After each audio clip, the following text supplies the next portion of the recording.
Welcome to another episode of the Yapdom Hearts podcast. I'm upset. I spent the last 2.5 hours recording and I listened back to it and it sounds awful. And I don't know. I was looking at my audio levels. I was like, something doesn't seem right.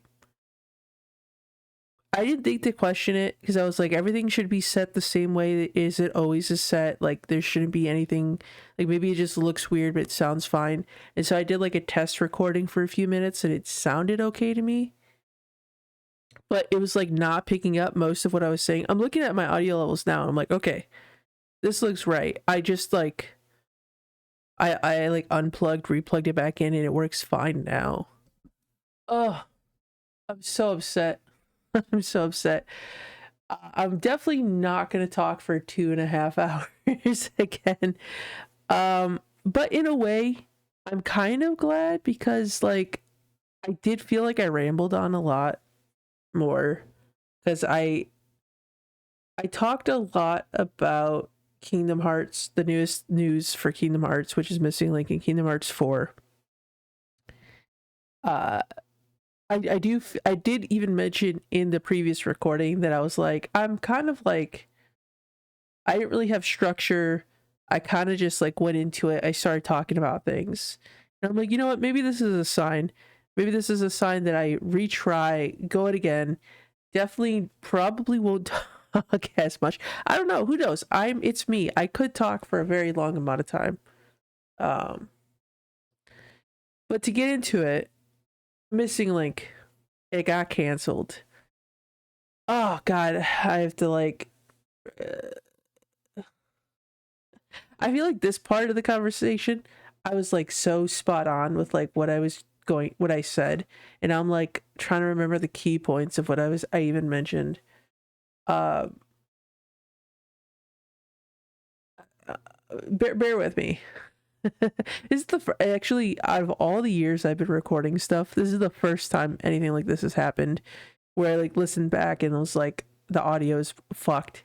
Well, there was there's been the Twitch streams that's been its whole separate issue, but like nothing to this extent, like recording stuff or podcasts.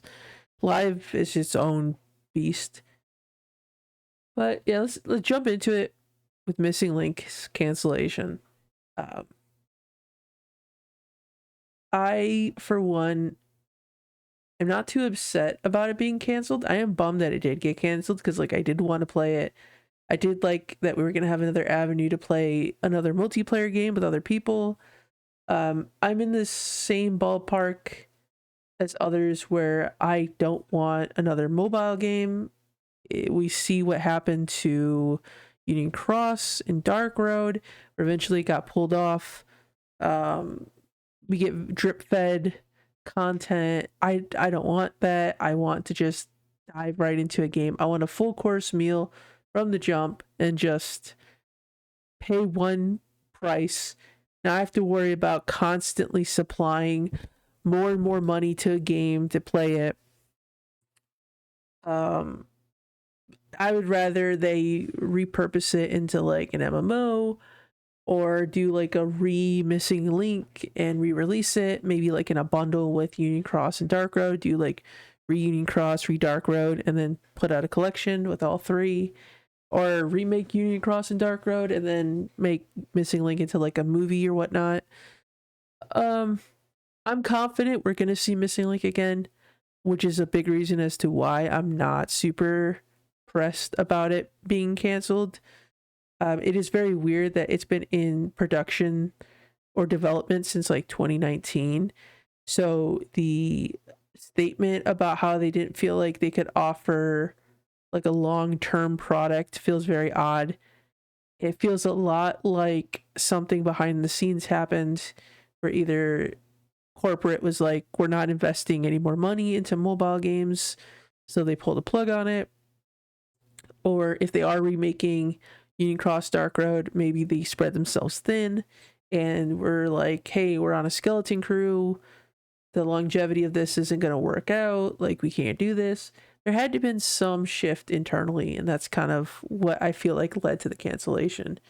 Either way, Nomura revived Versus 13 and put in Kingdom Hearts, so no doubt Missing Link will live again in some way, shape, or form. Either get baked into KH4, or they make a movie, or they make a whole new game with the same story, call it something different, and it's just like your traditional Birth by Sleep, Days, Dream Drop type game.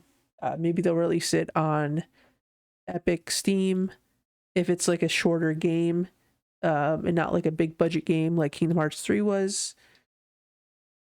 That could be like the alternative to not releasing it on mobile. It's just releasing it digitally through PC, and then maybe digitally download it on like the eShop for Nintendo Switch, the PS store for PlayStation, and then whatever Xbox has, Microsoft store. I'm not sure.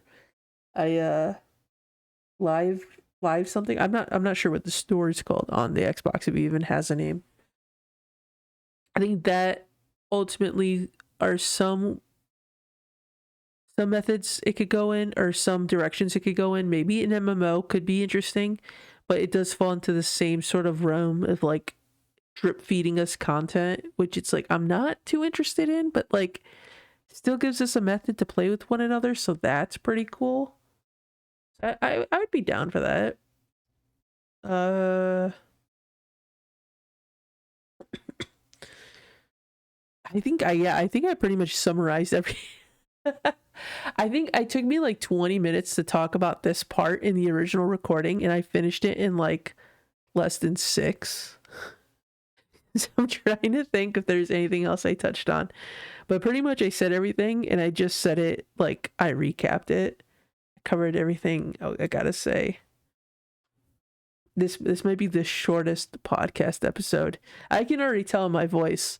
Talking for 2 hours straight is like, I can talk a lot, but like talking with other people helps because it gives you time to like rest your vocal cords.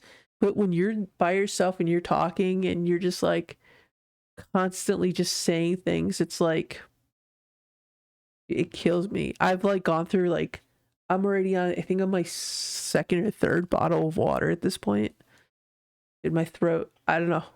I always say I'm like, oh, I'm gonna lose my voice, but I'm like, this might be it. I might lose my voice after this, depending on how long this goes. I don't anticipate this to be long, but like, I don't really know because I don't trust me to like be concise. I did a pretty good job just now talking about Missing Link.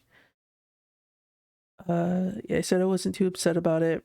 We're gonna see it again. Probably an MMO, maybe a remake, a movie.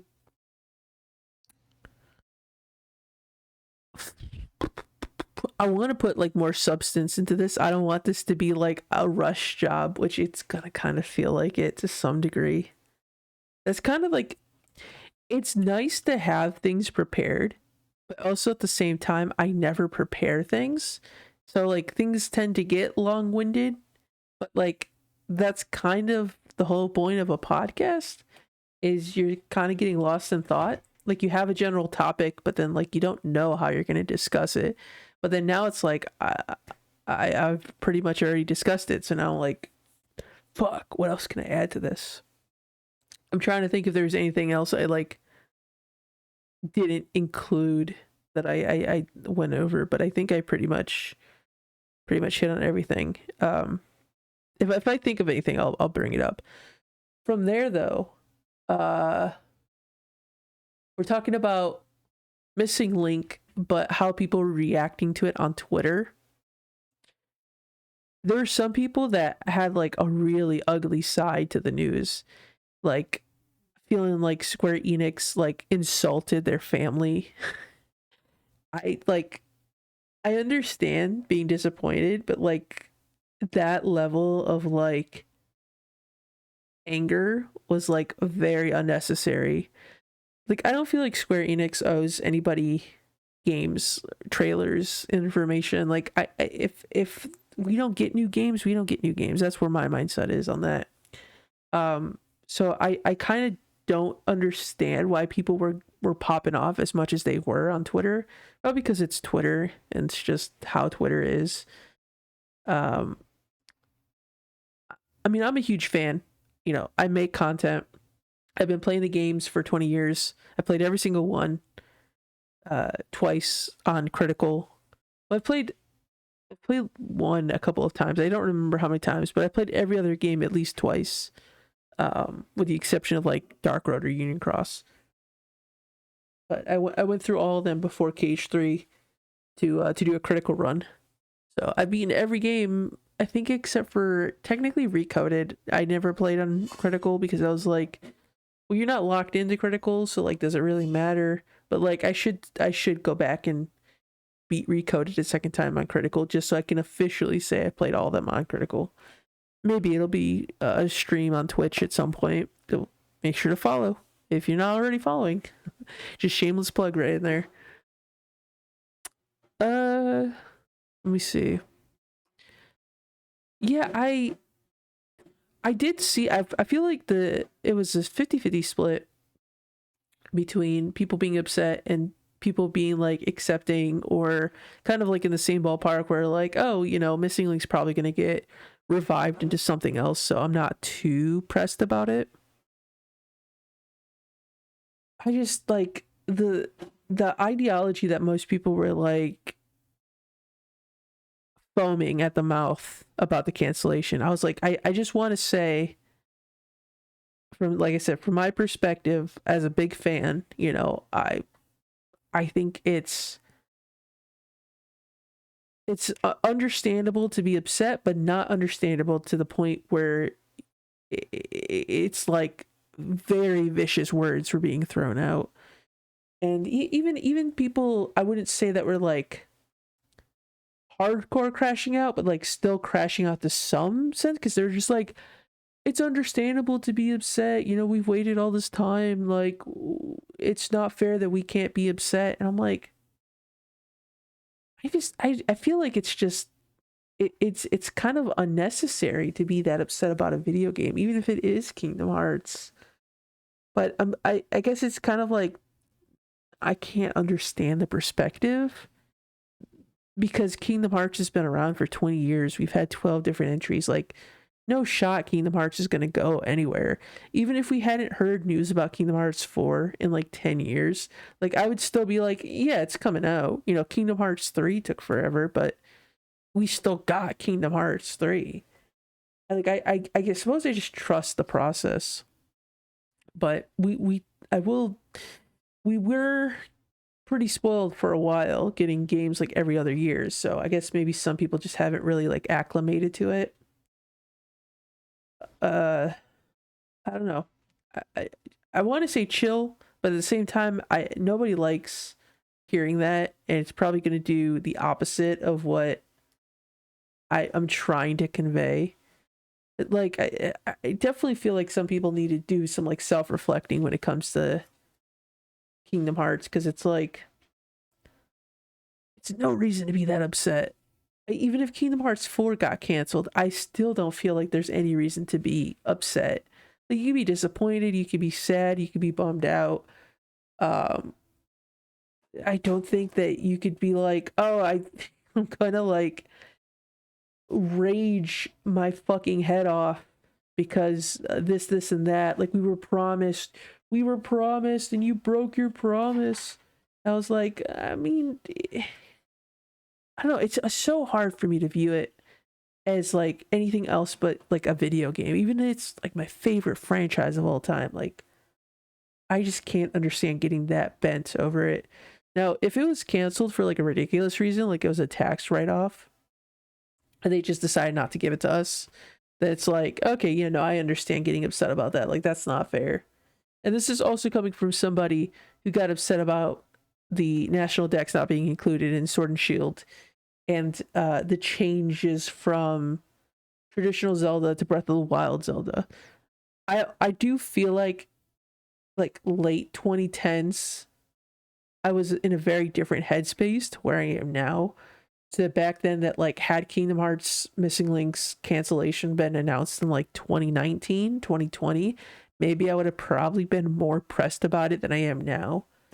But honestly, and I mentioned this in the initial recording, is that like post making content, because I started making content in 2021, and I've made so many friends from the Kingdom Hearts community that I'm just like, even if you take away the games, the friends are still there, the community is still there, and the community is still strong to this day because there has not been a new game in 5 years, and we are still talking about Kingdom Hearts. Like, we still exist. So I think for me, I'm like, at the end of the day, I'm still going to have people to talk about Kingdom Hearts, even if there aren't any new Kingdom Hearts games. So for there not to like be a cancellation or a delay in release, I'm not worried about it because I'm like, you can't ever take away, one, the memories, and two, just the new friends in the community. So maybe that could be a helpful way for other people to sort of view it from like a different perspective, to be like, okay, maybe it's not as bad as I think it is. Um, but again, Versus 13's in Kingdom Hearts, so Missing Link no doubt is going to get put somewhere else. But yeah, that was something I wanted to highlight, because that really made me almost want to uninstall Twitter.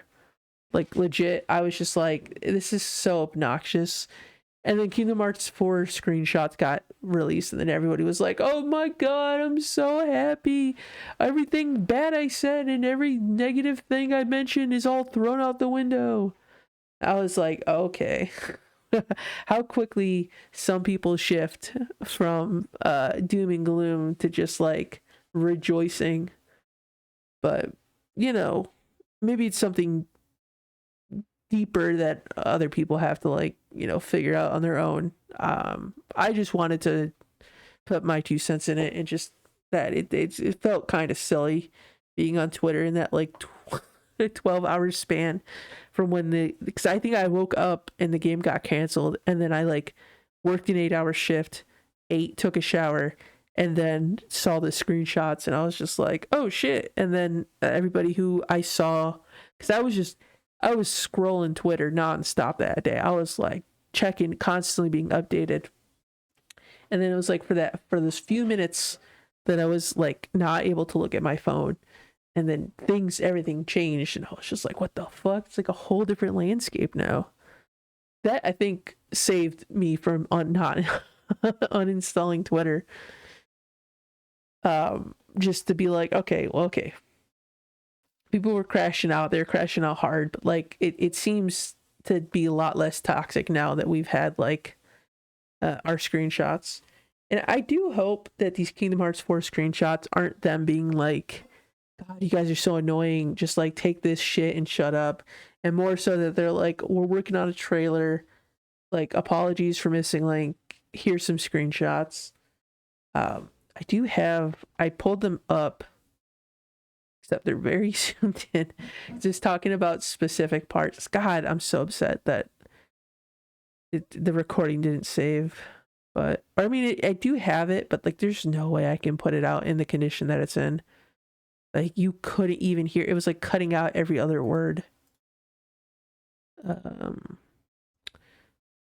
on, I gotta figure out where the option is to. There we go. You can tell how often I have to put images into OBS. But yeah, so these are the screenshots that we got. If you aren't aware, the Japanese Twitter released another angle of the top image. So we've got Sora on his chain in one direction, and then in the other direction, and then the Japanese one actually has, or the one here on the left has an additional heartless that's not on the right screenshot. It's let me zoom in here. This guy. Now, somebody on Twitter actually pointed out that it looks like a boulder hat.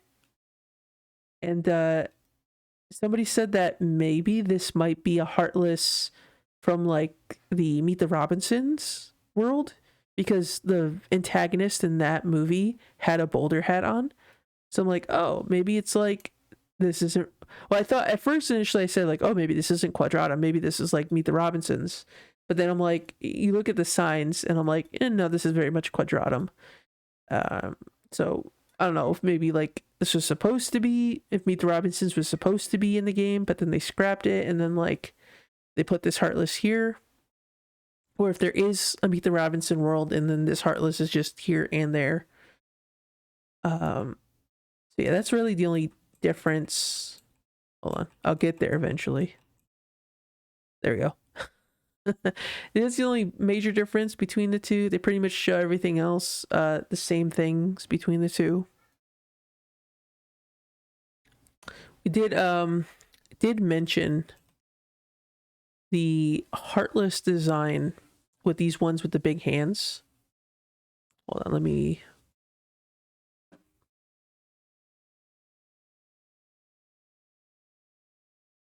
What is the?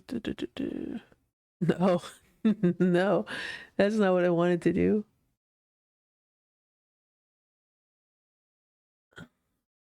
I wanted to like.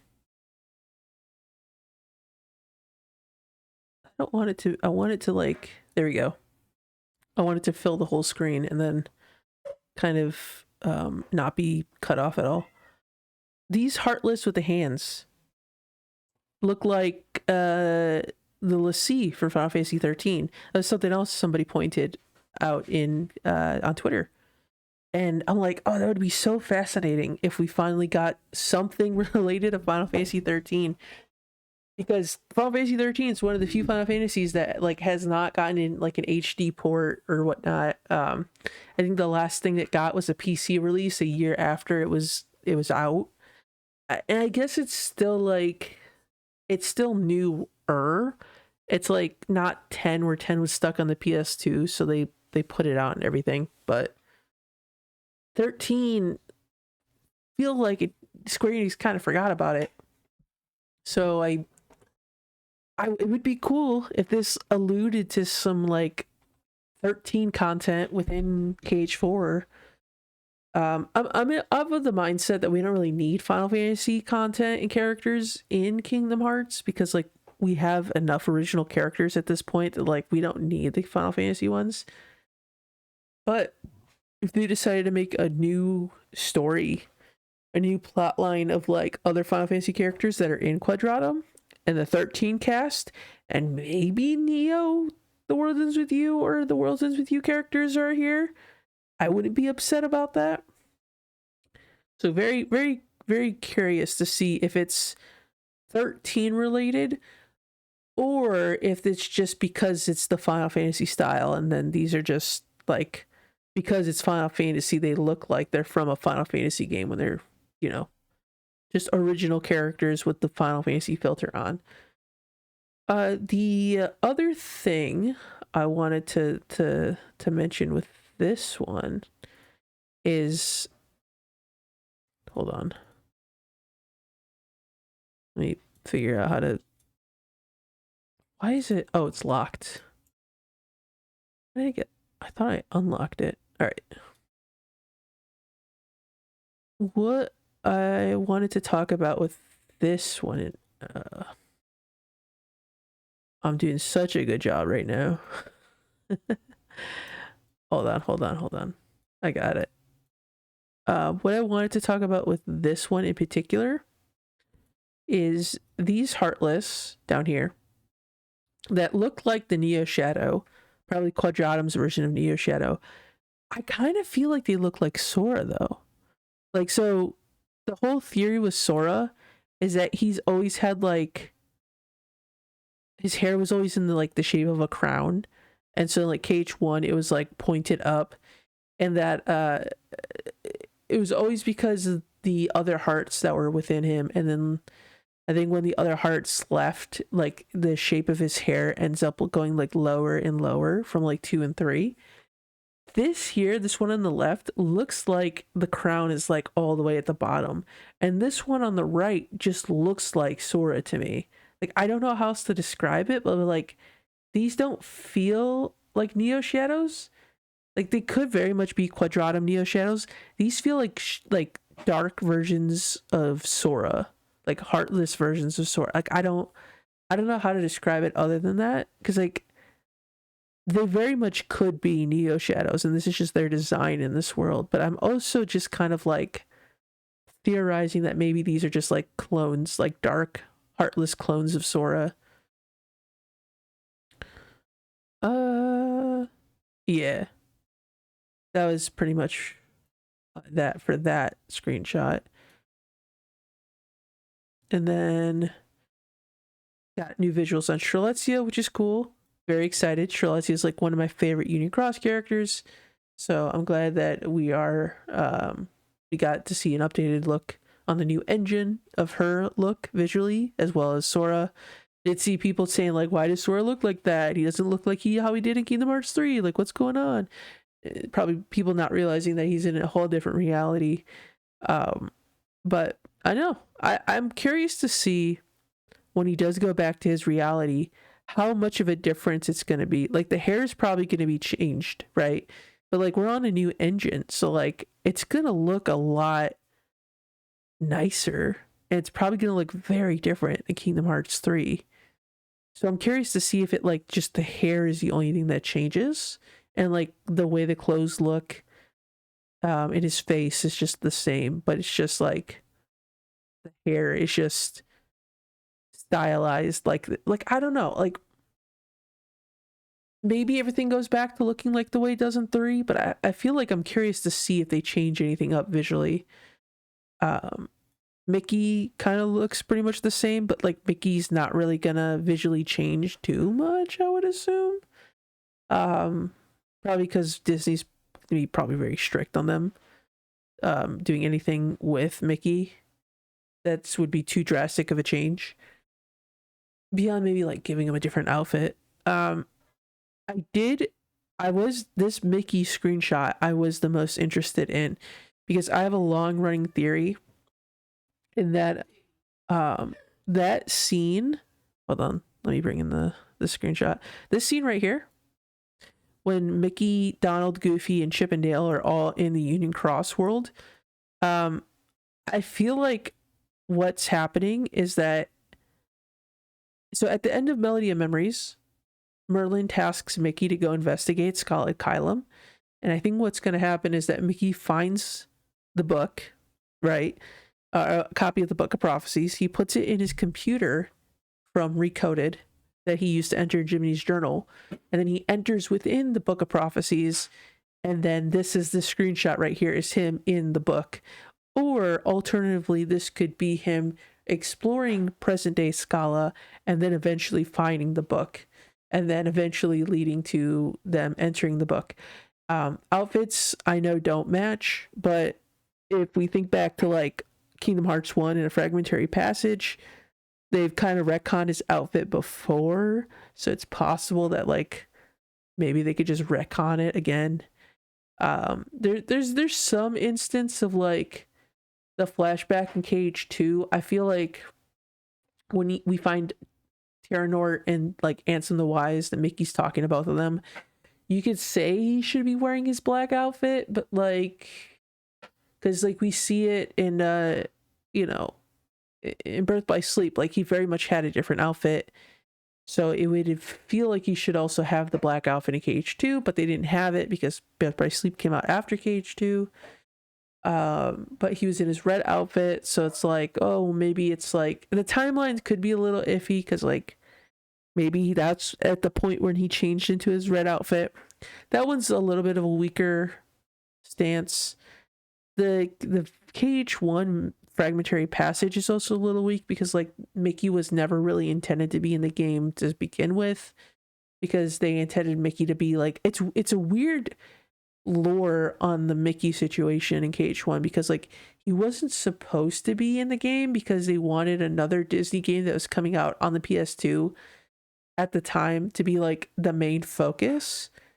So they said that they couldn't lend him visually to appear, but then they fought on it tooth and nail, and then they're like he could show up at the very end. And so he didn't even have like an original outfit.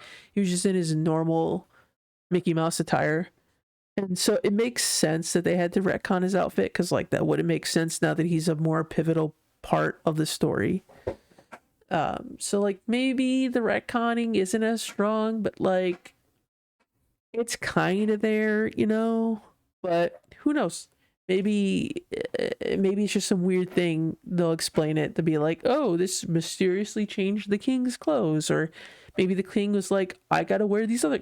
Maybe when he finds the book, maybe he loses his clothes again. Maybe he gets attacked.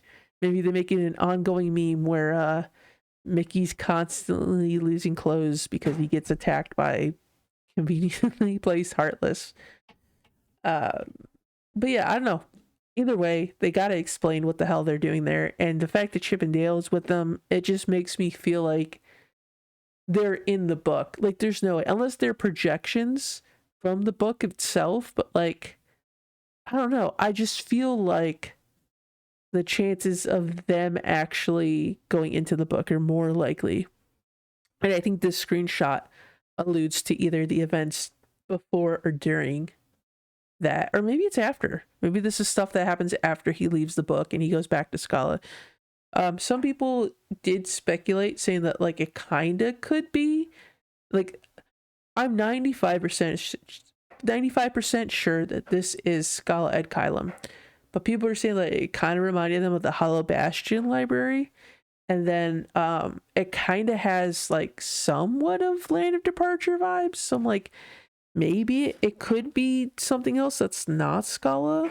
That's, yet to be seen, but I'm leaning more so in that it is Scala. And so that's pretty cool that we're going to be able to play Mickey and explore Scala more than just being able to look at it from the outside.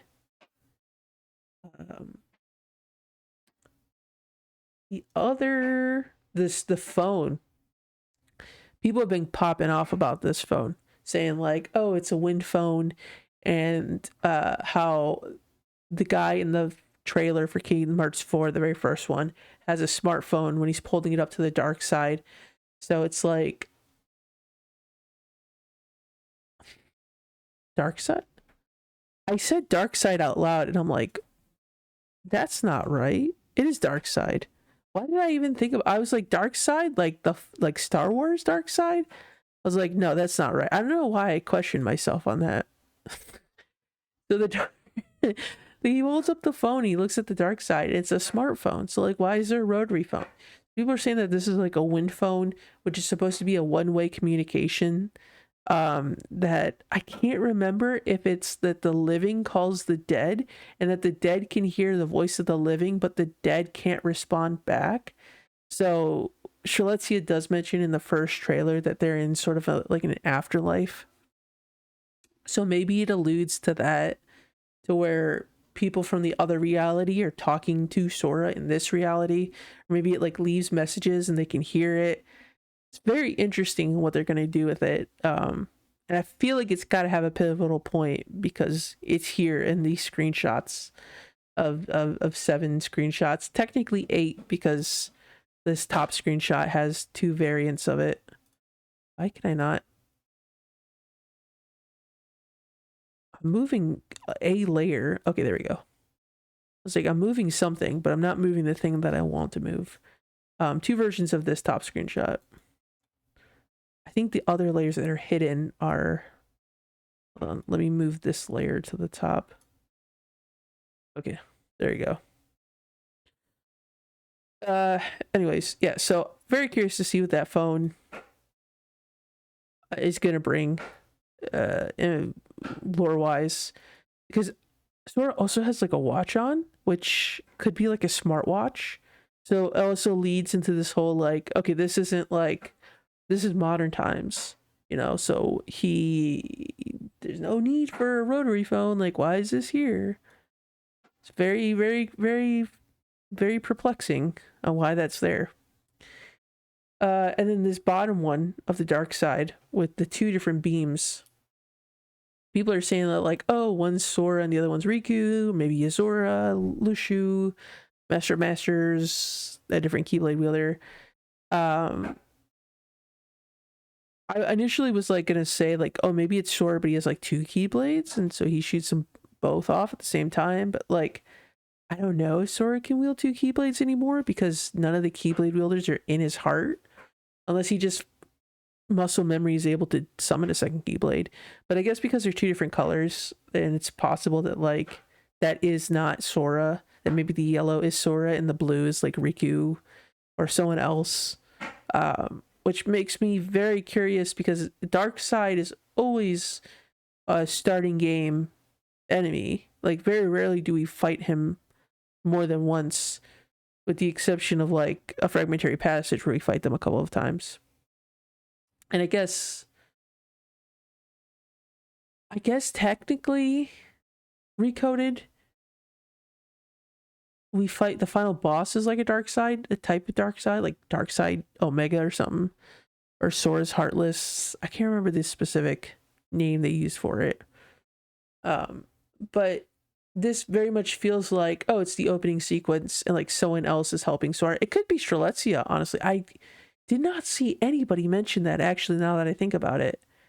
Nobody said Strelitzia. I think maybe one person, if I recall, said Strelitzia. I legit didn't even factor that. I was like, it's probably, honestly, it is probably her.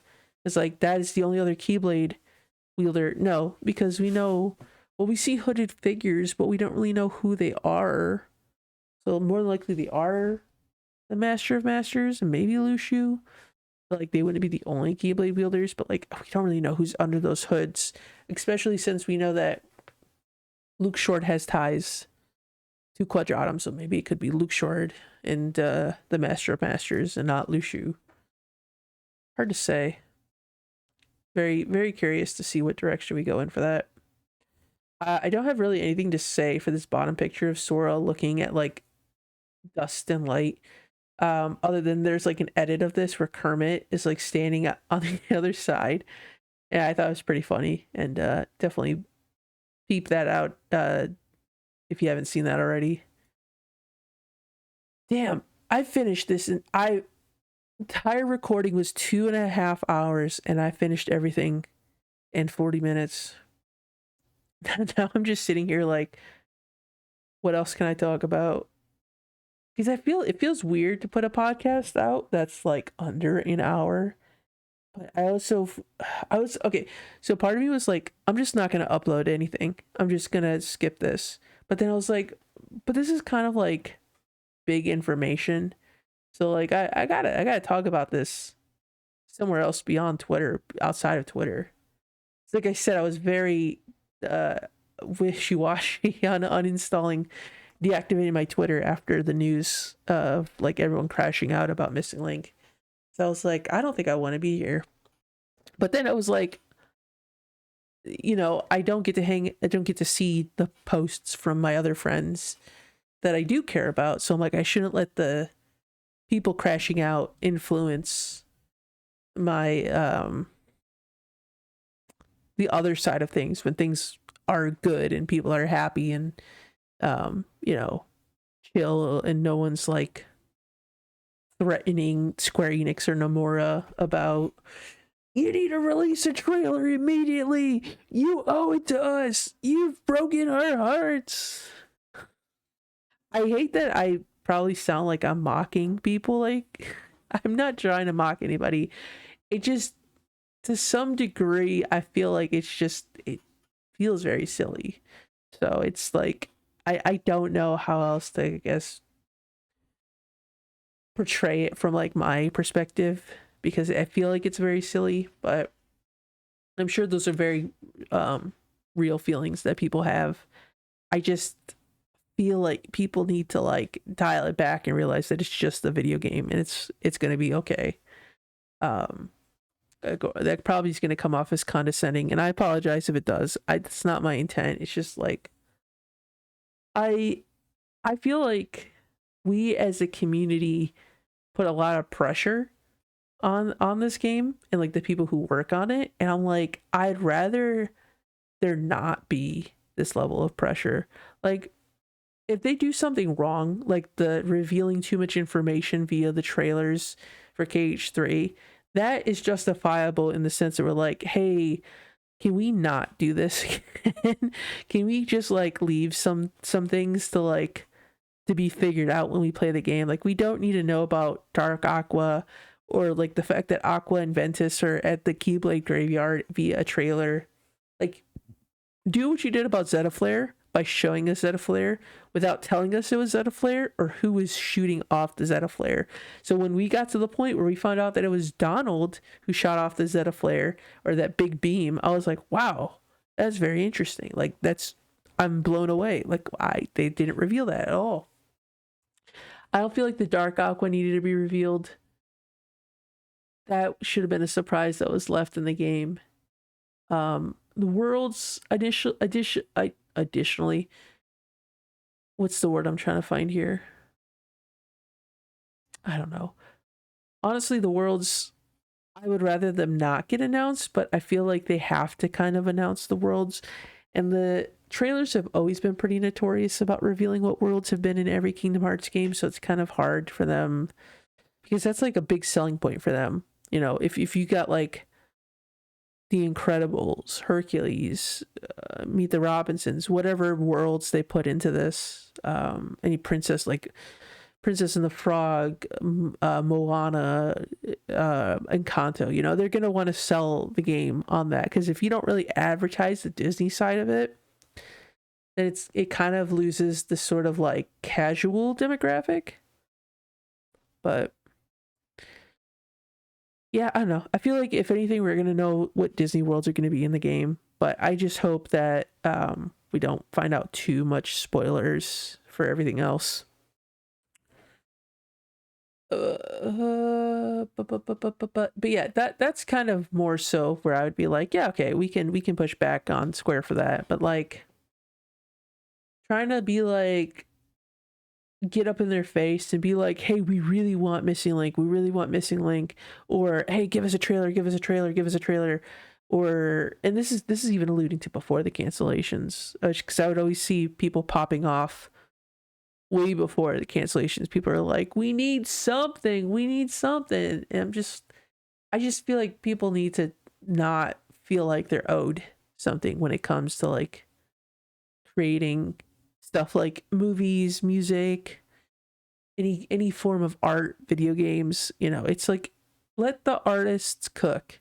They will come out with it in due time, and you can rest assured, especially with the series like Kingdom Hearts, it's been going on for 20 years. Disney very much could have pulled the plug like post KH2, but they didn't.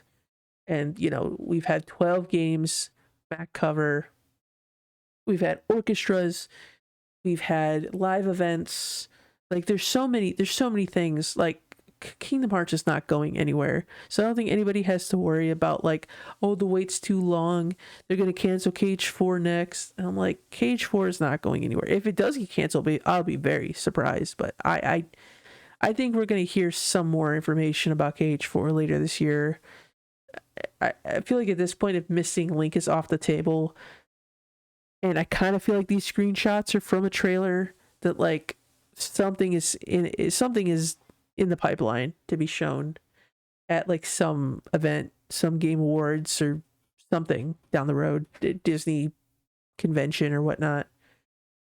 So I'm hopeful, and I hope that in a way allows people to also have some degree of hope with the future of Kingdom Hearts. So again, just like trying to tell you it's going to be all right, essentially, is the gist of it. Also, on the other side of things, I don't really support people who are like super like crazy excited that it got canceled because they really didn't want another mobile game, because I feel like that's kind of a disservice to like the people who worked on the game, because it's like I mean, like, what if they see that, dude? Like, they're gonna be like, oh wow, like we really wanted to put, like, maybe the developers really wanted to put this game out, and then there's just like, well, fucking kind of like salt in the wound where they're like, damn, we're really disappointed that this got canceled because we worked like 6 years on it. And then people on Twitter being like, thank fucking God. Thank fucking God. I'm like, chill. Like, we all use Twitter. Anybody could see that shit. Like I get it, because like, who wants another mobile game? But I'm like, that's kind of not really something I feel like you need to say at like the top of the top of the world. And you could probably say it's like a double negative, because I also was like, who wants another mobile game? But that's more of like a general term. Like, I don't have an issue with getting another mobile game. It's just that there are some people who prefer not to play on a mobile game because Kingdom Hearts is, majority on console. So like, people would rather have another non-mobile Kingdom Hearts game. But at the same time, if Missing Link still came out, I would still play the shit out of it. Like, I'm addicted to this series. I'll play it on whatever comes out on a smart fridge. You best believe I'll buy that smart fridge to play that game. Like, right now, I don't own a PS5, but if it's a PS5 exclusive, I will own my own version. I will own my own PS5 just to play Kingdom Hearts. I almost said Kingdom Hearts 5, Kingdom Hearts 4, and in hopes, I would rather play it on PC, so I don't have to buy a PS5. But if it becomes a PS5 exclusive, then I will buy a PS5.